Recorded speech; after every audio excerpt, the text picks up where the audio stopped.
Tervist! Alustan natuke endast. Ma olen elanud tavalist elu, nagu kõik inimesed elavad. Olen käinud poes, söönud sama sööki ja ma koolis juba läksin alates teise klassist trenni, hakkasin tegema trenni, akrobaatikat, kergejõustikut, jalgpalli. Lõpuks keskkoolis avastasin karatee, vahepeal käisin sõjaväes, pärast sõjaväega siis tegin karateed ja jujitsut. Eluaeg olen teinud trenni. Olen käinud 3 EM-il. Meil ei olnud nii häid treenerid, olid treenerid Soomes, tippu saanud. Ühel MM-il, see oli minu elu parim saavutus, ma sain seal 13. koha. Võita üks matš MM-il on minu arust on saavutus. Ja olin treener, kuskil 7-8 aastat õpetasin jujitsut. Ja üks ma aastasin seda, et ma olen nagu täitsa läbi. Ma olen vist ära kurnanud. Ja ma tulin 2012 aastad ära siis trennist sellepärast, et mu põlv oli paistes, mu põlve käib kokku. Põlveõnne oli nii turdunud, et põlv kokku käinud. Ma suutsin ära rebestada oma sidemed, nad purusse läinud, aga ilmselt oli see mõra, nad armistusid ja üks jalg jäi lühemaks kui teine, selles mõttes, et samm jäi lühemaks. Kui ma tegin käisin, siis mul tegi üks jalg lühemat sammu, kuna mu side oli lühem ja ta ei lubanud mul jalga sirgu panna. Ja lõpuks mul oli veel liigese kulumine. Kui ma jooksin, siis mul alati liiges põrus niimoodi, et ma mõtlesin alati, et pidi ma tulema jooksma siia, et jälle mul pärast põlv valutab 2 päeva, nii oligi. Ma sain aru, et kui ma teen edasi trenni, siis mu karjäär lõpeb ilmselt sandina, et ma hävitan ennast veel rohkem ära ja ma võtsin aja maha. Jätsin oma gruppi õpilased, meil oli veel treenerid seal ja mõtlesin ma minema, et ma hakkan puhkama, hakkan taastuma. Ja kus tegelikult oli iga, oligi selles, et ma olin august siis, olin just kukkunud auku läbi äri, oli 2009, oli suur auk, kuni 2010, olin äridega august, oli kriisiaeg, siis kukkusin auku oma tervisega. Ja sageli inimene, kui läheb vales suunas, siis talle pannakse jalg taha ja sageli inimene ennem saa aru, kui ta on kõhuli maas, mudas, et siis saab püsti tõusta ja saab aru, et suund oli vale, aga vaja teist suunda võtta. Ja mul oli veel hädasid, mul käes tulid ära, hommikuti olid käed surnud, mõtlesin ennast asenda väga paha, magasin käed ära, süüdi oli kõik teine, mina sportlane, ei ole võimalik, et mul veresooned kinni on. Labidad otsas olid ka käed ära, surusid ikka kõvasti labidat, süüdi labidat või see, et ma teen tööd liiga palju. Läksin magama, vasema külje peal süda kloppis nii kõvasti, et läks rüpist välja, oli arütme, ma ehmatasin ennast nagu istuli Eesti parema külje peale. Ma olen sportlane, ma olen kõik korras, mul ju süda tugev, veresooned terved. Ma elasin nagu suures petumaailmas. Ja minu immuunsus polnud järgi, sest juba lapsepõlves oli arst mulle kirjutanud raviraamatusse, et mul on krooniline bronhiit. Eesti keeles öelduna siis püsiköha. Püsiköha tähendab seda, et ma peaksin köhima eluaeg ravima. Ja siis ükskord oli meil laager ja kuna ma olin treener, siis ma läksin vaatama, kuna tuli külla Venemaa peakoondise treener, jujitsus, vanem mees. Ja kuna Venemaa koondis oli väga hea tasemel, siis ma läksin vaatama. Need olid inimesed, keda ma tõesti nagu tundsin huviga nende tehnikat vastu. Oli novembrikuu ja ma jälle köhisin. Mul oligi selline saatus, et ma sügisel nagu lomi maha tuli, hakkasin köhima ja aprillis sulas lomi ära, siis ma olin kõvast lahti. Kord oli kurkpäi, kord oli kõva nohu, kord oli köha, kord oli päris grippalav. Immuunsust selles ma ei olnud. Ja jälle ma siis ei saanud trenni teha, olin turvas istusin, vaatasin ja ta küsis mu käest, et kuule Raivo, õhtul, kui ma peale läksin sinna, aukülaline tegin talle paketi ja nägin mind laua taga, küsib Raivo, et ma olin treener, ta tundis mind, häbi ei ole, sul tulid peole. Päeval olid treenid ja viilisid ja mul hakkas täiesti läbi, et kuule, et ma köhin, et mul kurk haigel. Siis ta küsimus, vaata mulle otsa küsimu käest, et kuule, aga mis sa köhid siis? Küsimus enne. Nagu mõnitamine. Ja ma ütlesin, kuule, et küll ma sain. Aga mis sa külmetad siis? Novembrikuu lumi maas kuuldumas läbi. Ütleb jah, et seda küll, kui me läbi üks haiseid. Kui ta mingi klassivend või mingi soomine sõber oleks öelnud, kuule tead, et käid jätku kokku, mis sa torid mulle? Aga vanem inimene, lugupeetud inimene, treener ja ta oli mulle nagu oli tõesti nagu eeskujuks ja siis ma küsin ta käest, et kuule, aga mis mõttes, et noh, külmetamine, inimene jääb ju haigeks. Siis ta vaatab otsa, ütleb, et tead, et kui sa õpid sööma õigesti, siis su haigused kaovad ära. Ma ütlesin ka, et ma püsige õha, ütlesid, et pole olemas seda asja. Ja küsin mu käest, kas sa sööd liha? Ma ütlesin, söön. Kas sa teed jood kõrvale supuga? No jaa, päris tihti. See ütleb mulle niimoodi, et tead, ma leidsin talt ühe vea juba, et kui sa sööd valku ja võtad kõrvale süüsesikut, su keha saab mürgituse ja su keha on mürkidest üle külastunud, su immuunsus sellepärast on täitsa kummuline. Kui sa õpid toituma, saad terveks. Ja see oli mul esimene kord, kus ma sain aru, et kas tõesti on võimalik ennast haigeks süüa. Mul tekkisid suured küsimärgid ja ma hakkasin küsima, mida ma siis sööma pean, ta ütles, et tead, see on pikk jutt, see arvutel täis, ta lähtek uurima. Läksin koju, hakkasin uurima ja mida rohkem uurisin, seda rohkem võtsin peast kinni ja mõtlesin, appi Raivo, mida sa siiamaani söönud oled? Ja ma hakkasin aru saama, et see, mida ma sõin, oli nii mürgine, oli täis mürkaineid. Hakkasin välja jätma asju, ma pikemalt ei räägi, aga aastal 2012 ma jõudsin selleni, et ma sain aru, et ka piima, muna ja siis kala ei maksa süüa, kuna need hapendavad keha. 2012 siis ma sain tuttavaks lastevenna korralgi ja ma hakkasin vett jooma. Kui ma läksin jälle taimsele toidule, mul tervis halvenes. Peaks paranema. Ja ongi tihti nii, et kui hakkab mingine puhastus, siis inimene on ühe mäe peal ja ta näeb teist mäge kõrval. Ta ei saa otsa lennata, ta läheb läbi oru, tekib tagasi minek, vaatab, et kehvemaks läheb tagasi ja siia mäe peal ta ei jõuagi.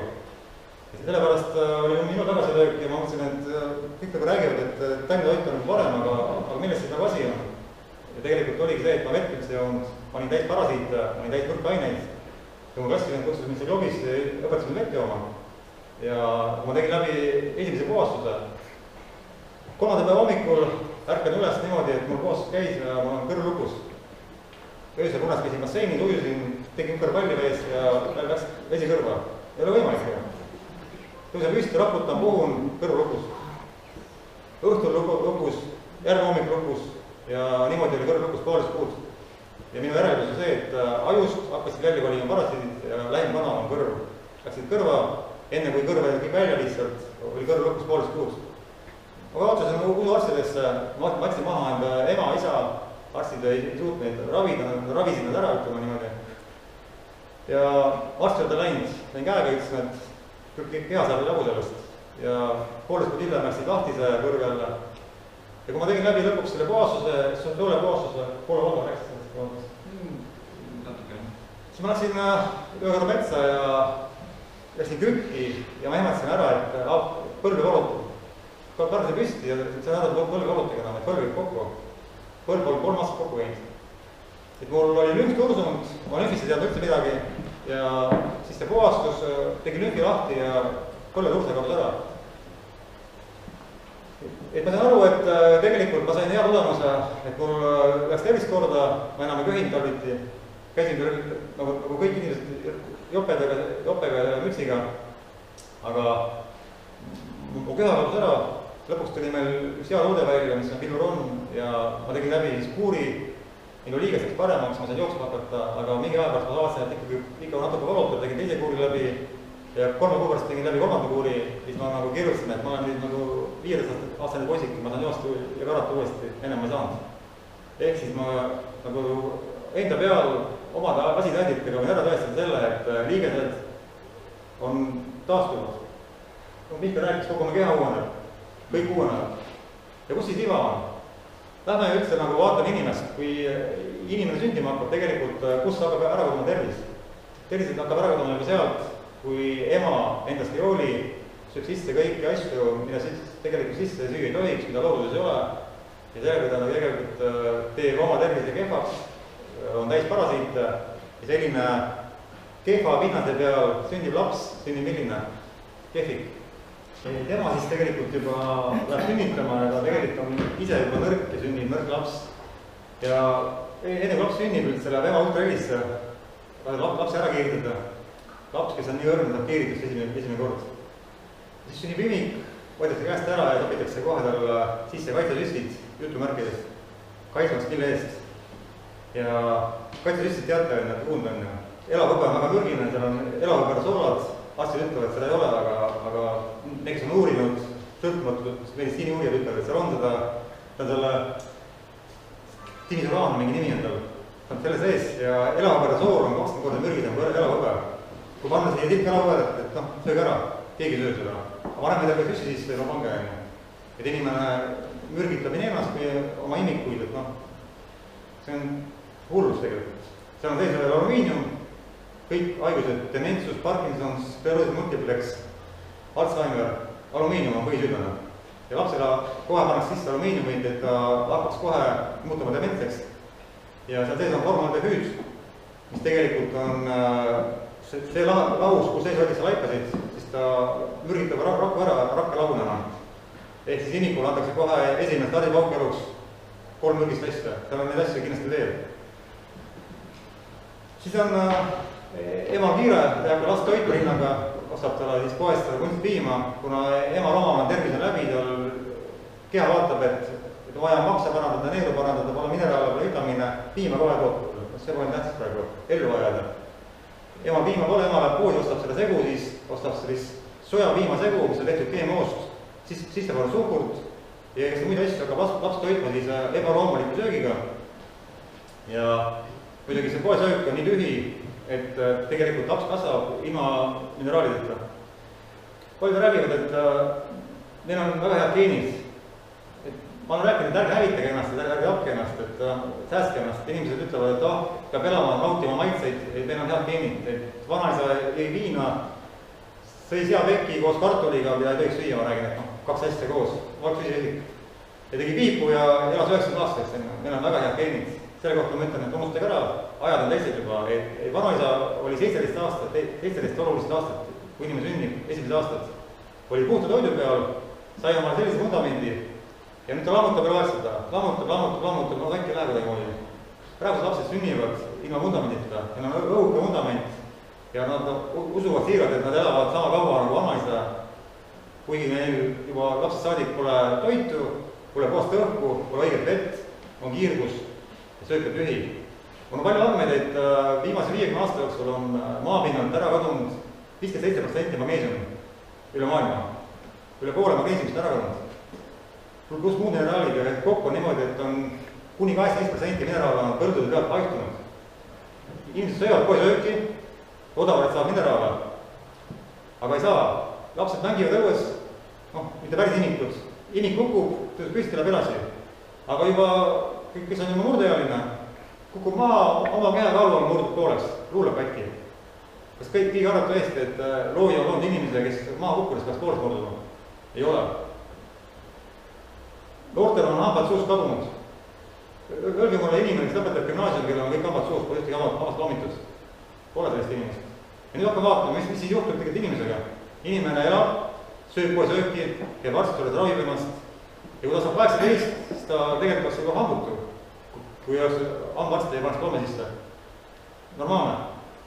Vanasti elasid vanemad hambaarstid kavanudki. Surid ära, neil olid pooled hambad vähemalt suus. Kõik olid suus. Kes usub, kes ei usu, aga egiptoloogid, kes uurivad muumeid, on avastanud Egiptusest muumeid, kes on ära surnud 150 aastaselt ja see muumel oli kõik hambad suus. 150 oli tema iga ja kõik hambad olid suus. Selle kohta öeldakse, et aga see pole võimalik, et inimene lihtsalt kaua elabki enne. Aga ma korra lähen teemast kõrvale ja hakkame vaatama sõna inimene. Eesti keeles see räägib midagi. Läheme vene keelde. Tšelovek. Mõelge järgmise sõna, mis see tähendab. Seelevek. Sajand. Nüüd räägib legend, et inimesed elasid vanasti 40 aastat, olid haiged 40, oli neil iga, et me juba nüüd elame 60, juba 65, et kes on põduroed, võttis elusõda veel, vaadake 75 mõni veel voodis seal tükk aega enne. Milline saavutus? Aga mul on küsimus, miks pandi inimesele, kes elas 40 aastat, nimeks sajand vane, kui see on loogika. Me elasime vanasti 300 aastat. Ma sellest praegu räägi, aga inimene on nii alla käinud ja meil käib kõvad alt areng. Minu korral oli näha, tegin sporti ja ma tegin kõvad alt arengut. Miks? Sellepärast, et kui Mihkel rääkis sellest, natuke ma käisin võtsin. Kui neid ei ole kehas piisavalt et siis keha nagu hapendub ja nemad ära kaovad, siis hakkab inimese keha lammutab iseennast.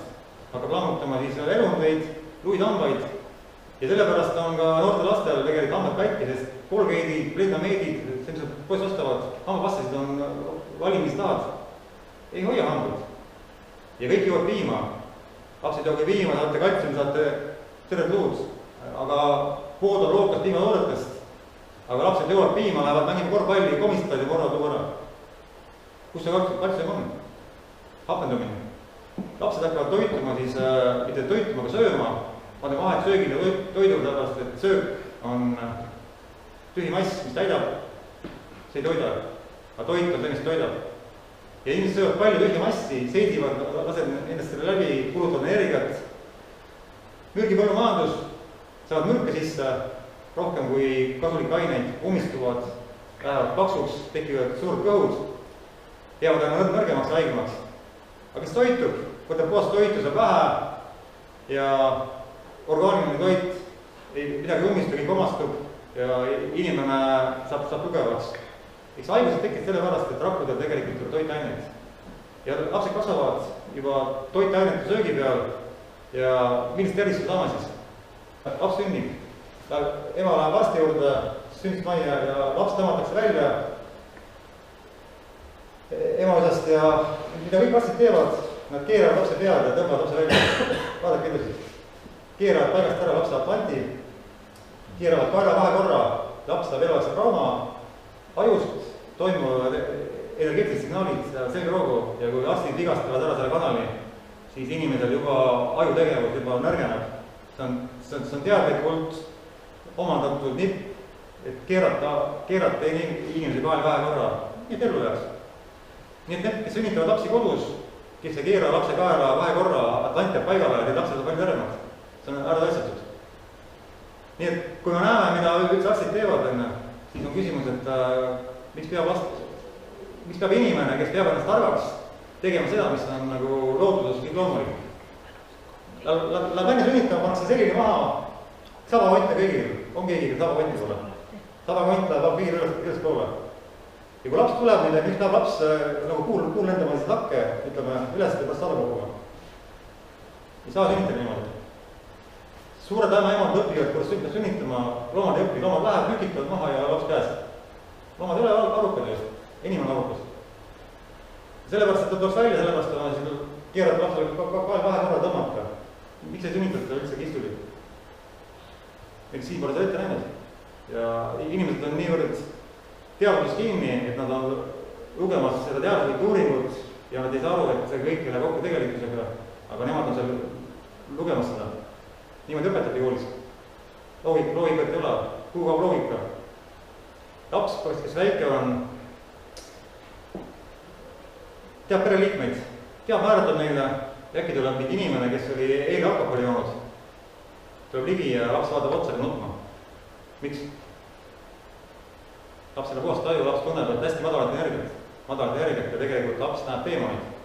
Laps ütleb, et seal on tontnurgas, siis selleks, et ei ole olemas. Ema ei näe midagi, et ei ole, laps näeb. Ja see alkoholijooja kannab endaga kaasas teemonid, kes tegelikult sunnivad inimest ennast hävitama ja oma alkoholi tegema toitsu. Laps näeb ja läbi nutma. Peenmaailmalt ma ei tea üldse, aga ma sellest rohkem praegu räägin. Ühesõnaga, inimkond teeb kõik selleks, et kaotada ära oma eluenergia, andes ära kellegile, kuskile ja tahab terveks saada, terve olla. Lapsed söövad koos praegu GMO-d, on ära tõestatud, et GMO muundab inimese geneetikat. Teate, tehtud katseid, võetud hiirdepeslakonnad, pandud elama siis ja ühtedele anti puhast toitu, teistele anti GMO-d. Juba teine põlvkond sündis haigena, surid ära mõned hiired ja 3. põlvkond hiiri, kes sõid ainult GMO-d, sündis surundana. Mõned üksikud, kes elama jäid, olid kohe ära. Inimene arvab, et ta on looduses tugevam, et ta võib teha ära kõike, mida teadlased ära tõestanud kellegi tellimusel, et loodusseadused neile kehti. Aga tegelikult, mida enam inimene eemaldub loodusest, seda väetimist jääb. See raamat, mis ma nüüd tahtsin näidata, see Putakov raamat, seal Olga Putakov räägib väga hästi, et loodus on kõiki paika pannud. Et kui inimene jääb haigeks, siis lapsed sööma ei hakka näiteks. Kass ka ei söö, koer ka ei söö. Aga inimene teab, et peab sööma, peab jõudu. Keha teeb kõik selleks, et haiguse võidelda, et seda mürgist sööki, seda tühja massi peaks ümber teenima, kulutama energiat ja saama veel mürki juurde. Keha tekitab visutuse, siis tuleb ema sunnib last sööma, laps nutab, sööb, ummistab keha ära, jääb haigemaks. Ehk siis loodus teab, et keha peab aitama, aga arstid hakkavad aitama kehaga, hakkavad tegema kõik niimoodi, et suruda haigust alla ja haigus pikeneks. Praegused lapsed kasvavad siis niimoodi, et nad söövad seda sööki, mis tegelikult on väga vaevulik, pole loomulik, nendel ei ole vitamiine eriti, ei ole vitamiine, ei omasta mineraalid kuni põllul pole. Siis ei ole fermente, ensüüme. Ensüümid on selline must maa, inimesed ei üldse midagi ensüümidest, fermentidest. Ma olen küsinud, et mis seda fermentid inimesed mõtlevad, ja midagi on küll, jah, aga vastust ei tule. Fermendid on need, mis aitavad lagustada siis meie toitaineid koos maamahla ja koos seedevesikutega. 3 asja on olulised selleks, et söök ära sõidaks lõplikult. Ja paraku fermendid ehk ensüümid lenduvad siis temperatuuril 54 kraadi. Kõik, mis on kuumtöödeldud, praetud, autotud, kuumutatud, see kõik on ilma fermentideta. Et vanaemaks keerab lapsele moosi, kutsuge laps tuppa õuest, kuni moos keeb, hingakuse rõhku sisse, väga hea lõhk on. Ja see on ka viimane asi, millest lapsed moosistab. See, mis purki läheb pärast, kõik on elutu, suhkru, täis, mass, mis hapendab keha. Ta pole ühtegi vitamiini, ta pole ühtegi fermenti, sest kõik on ära lendunud. Ka vitamiinid. Temperatuur 42 kraadi hävitab ära kõik vitamiinid, enam vitamiine.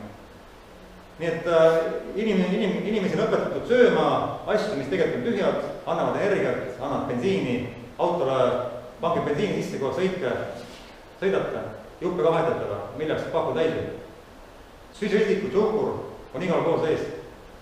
Ja inimesed toituvad sellest, et nad saavad energiat, liiguvad, püsti saavad tõusta, aga mineraale pole üldse oluline, fermente pole oluline, vitamiine pole oluline, autojuppe ei pea vahetama, peaasi, et paak täis on.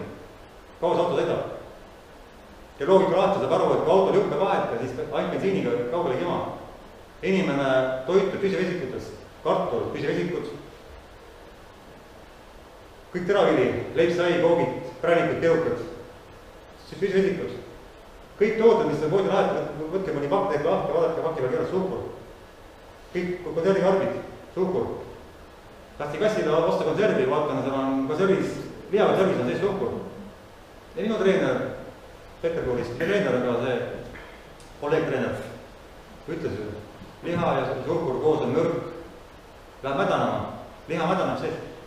Ja kassil minnakse konserve, et kass mädaneks ka seespoolt. Ma oleks kassist kahju, ma selle konservi ostnud. Aga inimestel on aastast ei ole kahju. Ostavad poes süüa, nad ei üldse, mida nad lapse süüa maad. Ja tahavad, et laps läks terveks. Ühesõnaga, kui magusab suuraga valku ja süsivesikud, siis valk nõuab suurt hapet. Aga süsivesik läheb otse 2 termikusse, hakkab sea lagunema. Ja nüüd, kui magu saab äkki portsu läbi seegi asju, siis ta hakkab vaatama, suur segadus, et kumad seedi on hakata nüüd. Kas lasta läbi kõik seedimata valk siis, või seedida siis see valk ära ja kõik muu läheb väärima. Ja kuna üldse puudub toitumiskultuur, sellele pöörata tähelepanu, siis inimesed ei oska mitte süüa, vaid need õgivad. Praegu sõna vestab ka vist, eile oli Tallinnas toidumess, ma ütlen, et see nimi on vale, seal oli silt sööma, söögimess muidugi, õgimismess.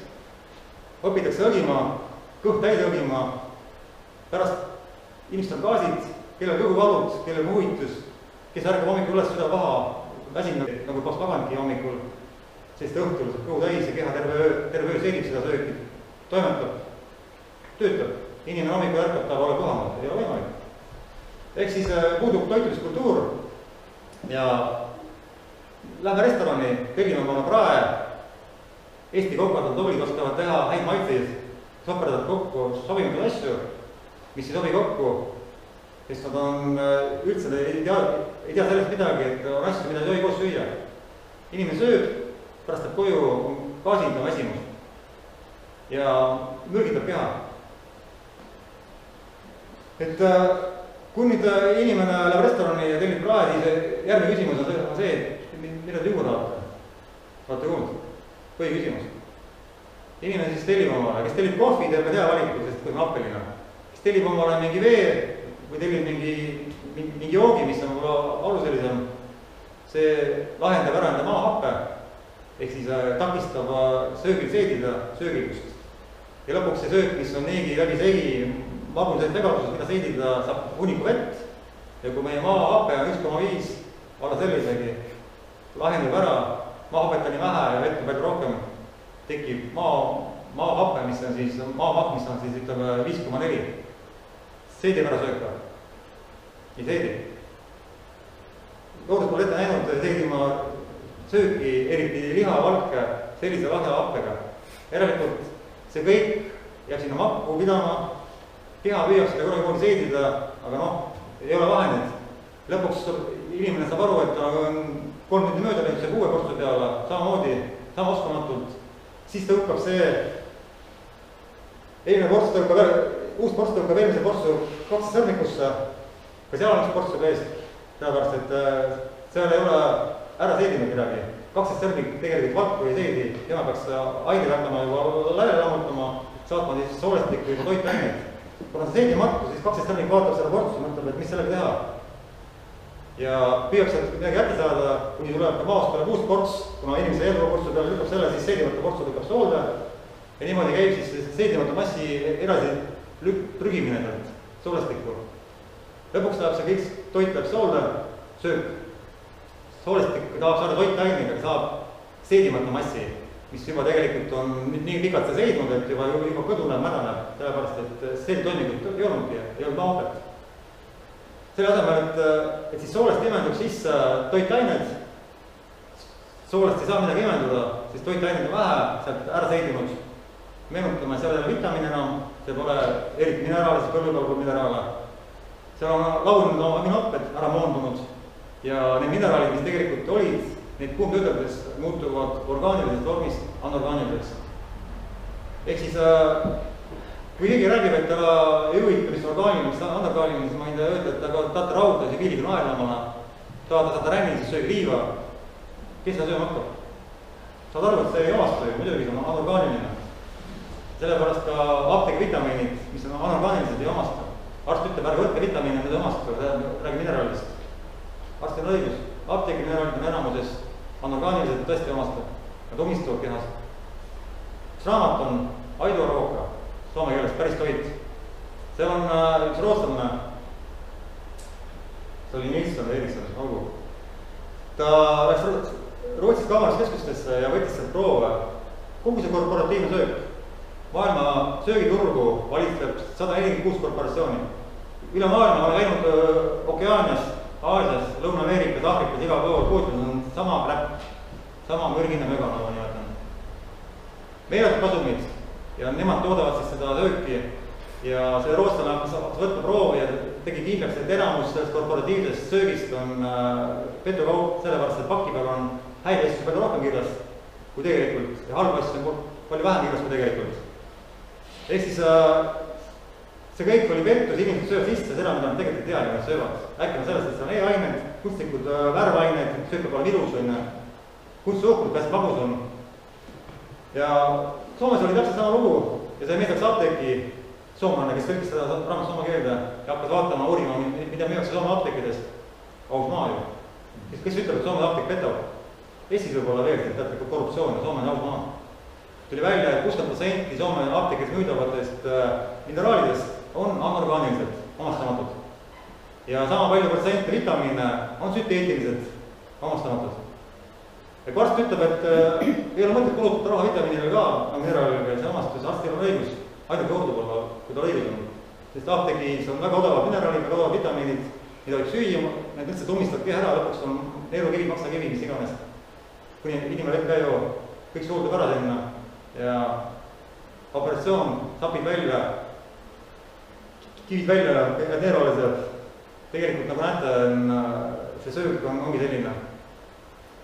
Ja siis on soolestikus on see mass sees ja imeme sellepärast, et inimesed söövad jahutooteid. Kas te teate, et jahutooted on kõik hullem söök? Kui mõni ütleb, et liha on nagu hull, ma liha ei tarbi, siis parem ärge loobuge lihast, loobuge jahutoodetest, kuigi mõlemad halvad, sest jahutooted, leivad, saiad, mida inimesed söövad iga päev sisse, on kõige hullemad söögid. Gluteen on sees. Ja kui vanasti oli gluteeni natukene, siis praegused nisusordid on tehtud 40 korda gluteeni rikkamaks kui ennem. Ja kui gluteen, kõrgema sordi jahu venib väga hästi, väga hea pitata, teete suure rõnga, väga hästi püsib koos. See kleepub soolde seite külge, kleepib sooled seestpoolt kinni ja läbi kile midagi ei omastu. Jooge vett, pange kile peale ja jooge. Tule läbi, tehke paroku sisse, hakkab imitama midagi. Võtke kile pealt ära, siis saate juua. Sool ka ei saa läbi kile toitaine kätte. Aga kes saavad kätte toitaine, on parasiidid. Kes on elab kodus ja korterit ei korista?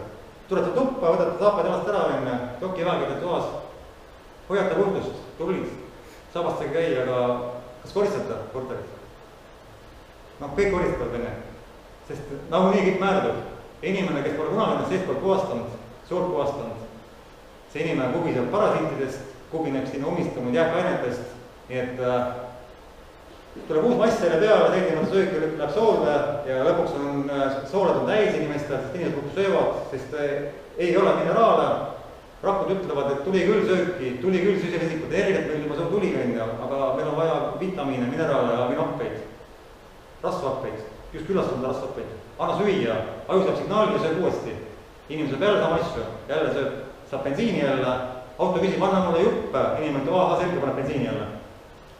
Ja sellest inimesed muudkui söövad ja söövad, kogu aeg nälg ja muudkui läheb paksemaks ja jäävad aina väikemaks, nõrgemaks. Ja lõpuks on inimestel punnkõhud. Kõhud on seda asju täis, uus söök lükkab alati järgmise eest ära, sest pole ka fermente. Nüüd räägime fermentidest, ensüümidest. Ensüümid on tegelikult loodud meil selle pärast, et nemad on praakijad. On tehas, käib konveier ja alati on kõik, enne kui läheb kõik käiku on praaki ja praagi välja asjad. Ja ensüümid ehk fermentid on siis loodud selle pärast, et nemad käivad kehas ringi ja nemad praagid välja need rakud, kes on juba ära väsinud. Toon pilliku näite, on suur aerupaat. 67 meest tõuavad, aga 13 meest on väsinud. Üks on juba maas olnud, 2 on suremas ja ülejäänud 10 tükki on lihtsalt väsinud. Ja need, kes alles on sõuavad. Paat ja vaaglamas, väheneb jõudlus. Ja kui nüüd ei tule inimest, kes ütleb kuulge, et üks saab üle pardi saata, 2 tükki arvesse viia ja tegelikult saate puhkama, siis need, kes teevad topelttööd, teistest ka, need kordavad ennast ka kirja välja.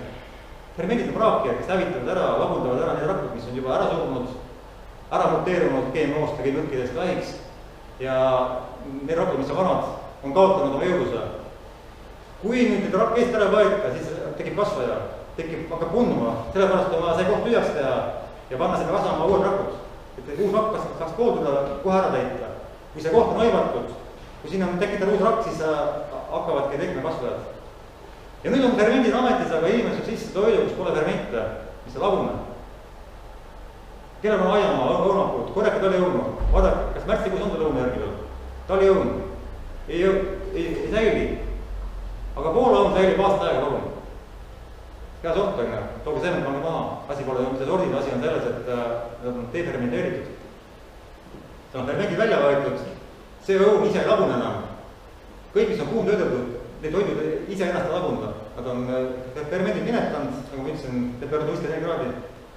Ühesõnaga, keha ei saa enam seeduda, sellest toitu seeduda sellest toidust endast, vaid keha korjab ära kõik fermendid oma kehast, kes praagivad välja nende elutusrakke, kes on koristav kehas, ja nemad lähevad seedima siis sööki. Ehk siis kehakoristus, keha uuendamine jääb tegemata, inimene hakkab vananema. Rakkude jõudlus väheneb ja inimene jääb aina väikemaks, nõrgemaks, sellepärast, et ei ole enam võimalik uusi rakke juurde sünnitada. Mihkel rääkis hästi lahti, et rakud on uuenevad, kui on ruumi kuhu uueneda, aga kui ei ole ruumi, siis nad ei uuene. Nii et see söök siis on seidumata ja ta ei imendu, seal ees on parasiidid, kes võtavad ära need viimsed parakesed, sest nemad tahavad ka saada mitte seda suhkurt seal seest, süsivesikud, nemad tahavad saada ka mineraale, väheseid, mis alles on. Nemad tahavad ka neid vitamiine, mida tegelikult on ainult toores toidus. Vaadake lasta sööklat. Taldrik on kas kollane või valge või siis pruun. Riis, kartul või liha. Palju see rohelist on? Pole eriti. Vitamiine pole, kõik on ära keedetud. ja kui pole vitamiine, ei omasta mineraali, ei omasta aminohappeja, rääkis sellest. Üks toitumis kindla reegel on see, et valk ehk siis tegelikult aminohappeja. Ma räägin lahti, et me ei vaja mitte valke, vajame aminohappeid. Valk on nagu vähkel, mis on koore sees, keha teeb seal lahti, võtab välja sealt aminohappeja, glükoosi ja saab kaasavarastada ammoniaagi. See aismiskotti jääb pärast. Mida rohkem teeb nii valku, seda rohkem tal pärast urin aiseb. Ehk siis valk on nagu kivikesed, millest keha ehitab siis meie rakke. Mineraal on nagu töömees, kes võtab selle kivi ja peab paika viima. Kuhu seal viia, töömees ei tea, teab brigadeer, teab tööjuhataja. Ehk kui vitamiinis on üks elektron, kui vitamiin annab käsu, et võtta see kivi sinna, siis need kolmekesi koos toimivad. Kolmekesi. Kujutame ette olukord on ehitus, kus on kohal hunnik kive, on kohal töömehed, aga pole kohal tööjuhatajad, istuvad, vaatavad seda ehitust, kuhu on kivid panna. Siit pihta hakata sealt, niipidi või naapidi puudub teada, kuidas seda panna ja tööb seisma. Kui pole vitamiine, siis ei omastu pääsemineraalid, ei omastu aminohappeid. Mis üldse omastu? Imestada, need inimesed koos püsivad üldse. Nii et lõpuks on inimesed sool on kondunud, käivad inimesed, kes teevad soolevabastust, on sealt välja tulnud 20 kilogrammi kõntsa. 20 kilogrammi kõntsa on inimene soolest välja tulnud. Ja inimene, kes hakkab paastuma, ma räägin pärast paastust natuke veel. See inimesel, ta paastub 7 päeva ja 7 päeva inimene vetsus tüüneb pära soolt. 7 päeva. Niimoodi tuleb uus parts küsid paasaalõuta otsimine. Ma olen 3 päeva, ma alles tulin. Inimene, kes ei käi iga päev veets ees, see inimene mürgitab ennast, teate miks pärast ta. Kui meie massid, ütleme need pärasoolased massid, mis tuleme välja, kui need jäävad meil soolestikku, siis vesi kannab kõike seal jämesoolest kuni pärakuni välja, sellepärast et kuivalt ei lähe midagi, kõik voolab. Ja vesi imendub siis jämesoolest enne pärakut imendub verre. Kui seal mädaneb midagi nüüd, seedimata söök on seal soolest sees, inimene hommikul ei tee soolt tühjaks, liha läheb mädanema, 36 kraadi väga hea temperatuur, et liha läheb mädanema poole päevaga. Loom väljutab liha 3 tundi hiljem, inimene hoiab liha sees 12 tundi. 12 tundi liha mädaneb soolestikus, kui inimene seda tühjaks tee, siis ta kõnekäänd, pissid ei pähe, toimib otseselt, sest inimene saab omale verre virtsa vett, mädanevat vett ja sõitlab vaiu, läheb erundidesse, teeb ringi ära kehast, pärast läheb alles maksa ja maks koostab pärast välja. Pissid ei pähe. Meie esivanemad teadsid väga hästi, et pissid ei pähe lüüa. Sool peab tühi olema, peab niimoodi toituma, et midagi kõdunest ei mädaneks, sest siin me saame oma vereplasmasse puhta vee ja me maks ei pea seda välja viima, mida ta pole ette nähtud välja viima. Inimese peal mürgissööki saab poest nii palju mürke ja nii vähe saab vitamiine, mineraale. Ja kui keegi tahaks võtta vastu päranit, kus on võlgu rohkem kui vara, siis kes võtab vastu? Ei võta. Aga poest süüa sööki, kus on rohkem mürke kui vitamiine, kõik söövad. Kõik söövad. Kombeks on niimoodi. Tegelikult me maks pole ette nähtud mitte välja viima mürkaineid, vaid maks on ette nähtud puhastama keha siis loomulikult tekkivatest mürkidest. Ja kui maks on 3 korda suuremaks näinud, järelikult maks on väga ülekoormatud. Ja kui maks on ülekoormatud, siis hakkavad tööle neerud, mis tegelikult on loodud mitte maks abistama, aga nad on loodud välja viima meie ainetegevusjääke. Maks viib välja mürke, tekkinud mürke, aga keha viib välja lihtsalt, neerud viivad välja neid aine, mis on tekkinud meie ainevahetuse käigus. Ja kui maks karjub appi, siis neerud lähevad appi maksale elluma jääga. Ja hakkavad siis puhastama verd mürkidest ja umistuvad ära. Neerud on umbes, mida teeb arst. Arst ei anna neeru puhastust, saab seda neerud välja võtta. Võetakse välja, inimene käib dialüüsis ja lõpuks see neerust ilma, sest kahjuks meditsiin ei ette seda, et neerud puhastuvad. On taimi, mis imevad ennast aineid ja neerud puhastuvad. Kui ta mitte ainuke see poole süü, et neerud umbe lähevad, siis inimesed on loodud jooma, teate mida? Vaadake loodust. Keegi joo kompotti, keegi joo piima, suur mees, kel juba on meistunud, keegi ei otsi naistest, saaks tistimada piima pärast. Suured mehed ei joo piima, loomad ei joo piima. Väiksed loomavasikud ja kutsikad joovad piima. nii et tegelikult inimesed joovad kõike muud peale vee, eriti need kleepkoodjoogid, limfalimoonad. Lapsed, kas teil limfa meeldib? Oi, kui tore limfa, lähme ostame limaasi. Kui palju seal suhkurt on? 1,5 liitrit on see pudel täis suhkurt, on jooki täis 200 grammi suhkurt. Minu küsimus, kas see on palju või? Suured teadlased on ära tõestanud, et see on normi piires. Nemad on väärad normi. Millest? Loodusest, et sõltumatult. Nemad tegutsevad loodusest sõltumatult, nemad arvavad, et loodus neid ei puuduta. 200 grammi suhkurt on kui palju? 10 kilo suhkruroogu. Kas keegi jõuab ära süüa 10 kilo suhkruroogu? Võtta närid ära lõunaks omale. Olgu päeva jooksul. Pole näinud isegi jätkunagi. Järelikult 200 grammi suhkurt on liiga palju. Keha saab hakkama. Loodus pole ette näinud, et inimene saaks ära süüa nii palju suhkruroogu, järelikult suhkur on see 200 grammi suhkurt on liiga palju selleks. Kui palju jõuab ära süüa? 0,5 kilo. Ehk siis see on 10 grammi suhkurt taas. Kõik keha hakkama saab. Kes jõuab kilo ära süüa, 20 grammi. 20 grammi suhkurt saate hakkama. Minge poodi vaadake pakke. Iga looma sees 5 grammi suhkurt, 10 grammi suhkurt, 20 grammi suhkurt.